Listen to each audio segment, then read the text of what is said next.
যেভাবে বিসিবিকে যেভাবে এই এখন আর বাংলাদেশ ক্রিকেট বোর্ড এটা নাই, এটা হয়ে গেছে হচ্ছে বাপের দোয়া ক্রিকেট বোর্ডে পরিণত হয়েছে। যেভাবে দখল করা হয়েছে বাপের দোয়া ক্রিকেট বোর্ড, এবং আমি যখন এই জায়গায় কথা বলছি ঠিক এই মুহূর্তে 28 জন বিচারককে মাননীয় স্পিকার তাদেরকে শোকজ দেওয়া হয়েছে। তাদের ব্যক্তিগত তাদের চ্যাট গ্রুপে তারা হচ্ছে তাদের মতামত প্রকাশ করার কারণে বিচারকদের হচ্ছে মাননীয় স্পিকার শোকজ দেওয়া হয়েছে। ধন্যবাদ মাননীয় স্পিকার।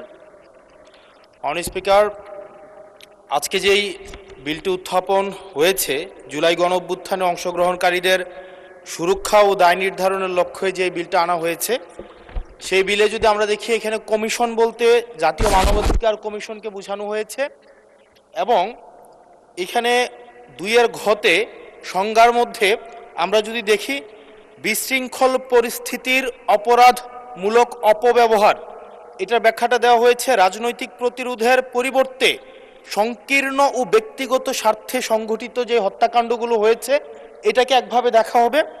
আর আরেকটা হচ্ছে গণতান্ত্রিক ব্যবস্থা পুনরুদ্ধারের উদ্দেশ্য যেই কার্যাবলীগুলো সংগঠিত হয়েছে সেটাকে একভাবে দেখা হবে।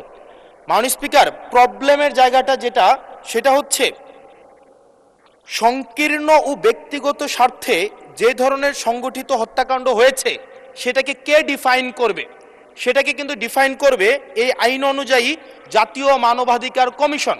অর্থাৎ এই ইনডেমনিটিটা জাতীয় মানবাধিকার কমিশনের উপরে নির্ভর করবে। চাই A1 SWR pipe and fittings, A1 engineers number 1 choice. এবার এই জাতীয় মানবাধিকার কমিশনের যে অধ্যাদেশ সেটা কিন্তু ইতিমধ্যে ল্যাপস করে দেওয়ার প্রস্তাব দেওয়া হয়েছে। এখন এই জাতীয় মানবাধিকার কমিশনটা এটা যে 2009 সালের অনুযায়ী যদি চলে তাহলে সেটা কিন্তু পুরোপুরি সরকার নিয়ন্ত্রিত একটা মানবাধিকার কমিশন। যেই মানবাধিকার কমিশন বিরোধী দল ও মতকে দমনের জন্য ব্যবহার করা হয়েছে, ভিকটিম ব্লেমিংয়ের জন্য ব্যবহার করা হয়েছে, যেই মানবাধিকার কমিশন গুম খুনের বৈধতা উৎপাদন করা হয়েছে। মাননীয় স্পিকার, এই মানবাধিকার কমিশনকে যদি আমরা মন্ত্রণালয়ের অধীনে রাখি এবং ওই মানবাধিকার কমিশনের মধ্য দিয়েই যদি আমরা জুলাই গণ অভ্যুত্থানের এই কার্যক্রমগুলোকে বিচারের এবং নিরীক্ষণের দায়িত্ব দেওয়া হয়, সেক্ষেত্রে এই নিরীক্ষণ কিন্তু প্রশ্নবিদ্ধ হবে। এছাড়াও আমরা যদি দেখি সাংবিধানিক প্রতিষ্ঠানগুলোকে যেভাবে নগ্নভাবে দলীয়করণ করা হচ্ছে, ইতিমধ্যে বাংলাদেশ ব্যাংকে যেভাবে দখল করা হয়েছে, যেভাবে বিসিবিকে যেভাবে এই এখন আর বাংলাদেশ ক্রিকেট বোর্ড এটা নাই, এটা হয়ে গেছে হচ্ছে বাপের দোয়া ক্রিকেট বোর্ডে পরিণত হয়েছে। যেভাবে দখল করা হয়েছে বাপের দোয়া ক্রিকেট বোর্ড, এবং আমি যখন এই জায়গায় কথা বলছি ঠিক এই মুহূর্তে 28 জন বিচারককে মাননীয় স্পিকার তাদেরকে শোকজ দেওয়া হয়েছে।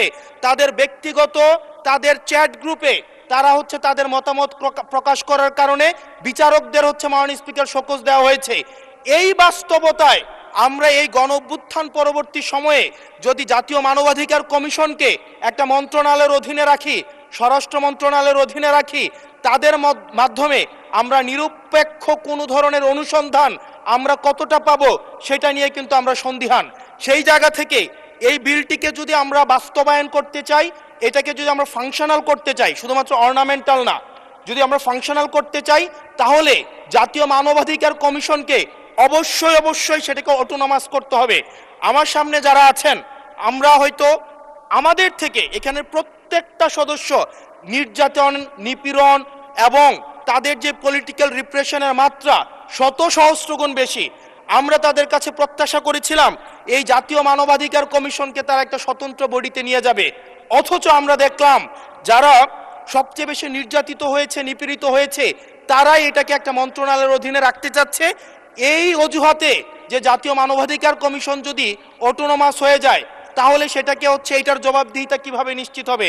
মাননীয় স্পিকার, আমাদের ইলেকশন কমিশন, আমাদের হচ্ছে পিএসসি, আমাদের হচ্ছে দুর্নীতি দমন কমিশন, যদিও এটা কাজের কেতাবে কেতাবে আছে, গোয়ালে নাই, কিন্তু এটা কিন্তু একাডেমিকভাবে এটাকে ইভেন ইন্টারন্যাশনালিও এই জিনিসটা কিন্তু অটোনমাস হওয়ার কথা।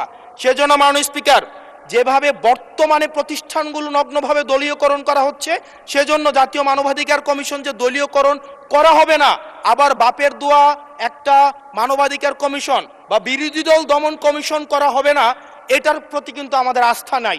সেই জায়গাটা থেকে আমরা আপনার মাধ্যমে আমরা এই আমাদের মাননীয় স্বরাষ্ট্রমন্ত্রী সহ আমাদের HPM এর কাছে অনুরোধ থাকবে এই বিলটা পাশ করার আগে যেন জাতীয় মানবাধিকার কমিশনের আমরা এটা যেন ইভেন উনার দলেরও একজন মাননীয় সংসদ এই বিষয়ে বক্তব্য দিয়েছেন এবং উনি পয়েন্ট বাই পয়েন্ট এই বিষয়গুলোকে ব্যাখ্যা করেছেন। যদি জাতীয় মানবাধিকার কমিশন দলীয়করণ করা হয়, দিন শেষে গুম খুন থেকে শুরু করে আমাদের এই জুলাই ইনডেমনিটি, এইটা দিন শেষে হচ্ছে যে পেপারেই থেকে যাবে, এটা দিন শেষে কোনো বাস্তবায়ন হবে না। সেই জন্য মাননীয় স্পিকার, এই বিলটা পাশ হওয়ার আগে আমাদের জাতীয় মানবাধিকার কমিশনের এই বিলটা হচ্ছে সুরাহা হওয়া, নিষ্পত্তি হওয়া জরুরি। না হয় বিসিবির মতো আমরা আবার বাপের দোয়া কমিশন দেখতে পাবো, আমরা হচ্ছে বাংলাদেশ ব্যাংকের মতো আবার দলীয়করণ দেখতে পাবো, আমরা বিশ্ববিদ্যালয়গুলোকে যেভাবে এক ধরনের দলীয়করণ করা হয়েছে আমরা সেটি দেখতে পাবো, আমরা বিচার বিভাগকে আবার যেভাবে এখন ভয়ের মধ্যে নিয়ে যাওয়া হচ্ছে। ধন্যবাদ মাননীয় সদস্য।